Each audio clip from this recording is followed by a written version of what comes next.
Saturday when we were out, Israel was bombing Gaza, brutally killing.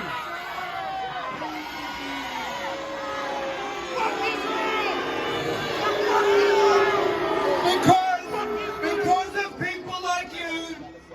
Have a look at the flag on the train.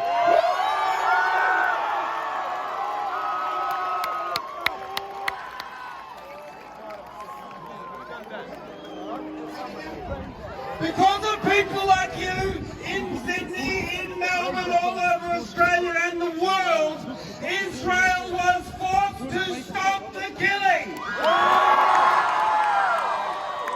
We made them stop. You made them stop. Together we made them stop. We rose up when the call came to defend Palestine. You all came out. We all came out and they stopped. Israel needs to know we will not be ignored. They can't ignore us. They won't ignore you. This is a pivotal moment in advocacy for Palestine and the liberation of Palestine. Never before have articles been so pro-Palestine. TV and radio appearances, MPs speaking out. We had a Palestinian congresswoman speak in Congress to the genocide of the Palestinians. We will not be ignored. You will not be ignored. Now our heart breaks. Our heart breaks for the senseless death. The parents burying their kids, the entire family's wiped out. But we're winning. And winning a war is not measured as Israel does in the barbarity of a body count. We're winning because we're heading towards our strategic goals. Our strategic goals include all of us getting together, speaking out as one voice for a free Palestine. Israel had no other goal than a deterrence massacre. Each of you and each of the millions that are going to march in the next 24 hours are proof that they failed. We have just witnessed peak racist Israel in its full 4K colour. The pogroms, the bombings, the buildings getting knocked over. But the world has woken up. The world is seeing this is a historic shift. It's a historic shift in the discussion around Palestine and the legitimacy of the Palestinian right for self-determination. Now Israelis brag on social media, they laugh at buildings getting knocked over, and they watch those things like a video game. But I promise you, in the halls of power in Tel Aviv, in the rooms in Washington, the white supremacists know that the tide is turning. They know they will never crush the Palestinian resolve. They will never crush the Palestinians. They will never crush the Palestinians' desire to be free. You're proof. My friends, this is not the end of the war. This is just the start. We need to keep on talking, shouting, screaming, marching. But a ceasefire doesn't mean the end to the violence. The physical, mental, territorial violence. The bombing might have stopped, but the siege is still there. The structural violence of settler colonialism is still there. More than ever, we need to realize that our struggles are connected. The liberation of Palestine can't happen in isolation.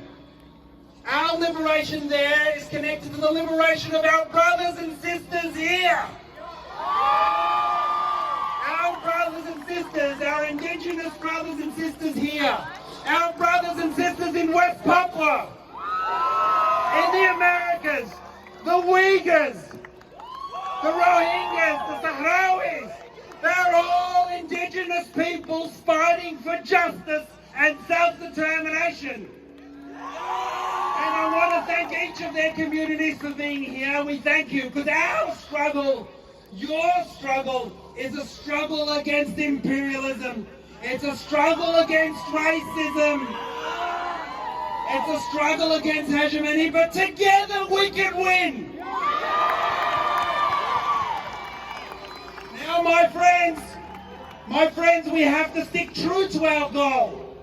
The fight for liberation of Palestine is a secular popular movement. There are no Christian, Muslim, Jewish, Sikh, or any other religious pathways to our freedom. Our liberation is secular. United, we cannot be defeated. To our Indigenous brothers and sisters, thank you. Our Muslim, Christian, Jewish brothers and sisters, thank you. To every Sikh, agnostic, atheist, queer, straight or otherwise, thank you. Together, we are unbreakable. Now, my friends, there's been some ugly anti-Semitism around the world. That's not who we are in New York, LA, London, even here in Melbourne. Our fight is anti-racist. It is not anti-Semitic to criticize Israel, but we do not accept anti-Semitism in our struggle. There is no room for sexism or homophobia. Our fight is with Zionism. It's with imperialism. It's with settler colonialism. It is not with Judaism. And to those that have been affected, my heart is with you. I'm sorry collectively, because your fight for freedom is our fight for freedom. It's all our fight for freedom. Now, last week, my friends, I want to congratulate you all here and around the world. When the call came out to defend Palestine, you all came out.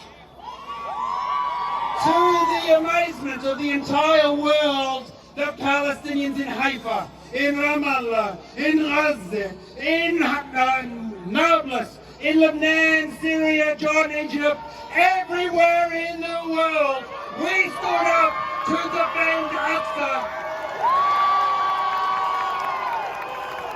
to defend Palestine.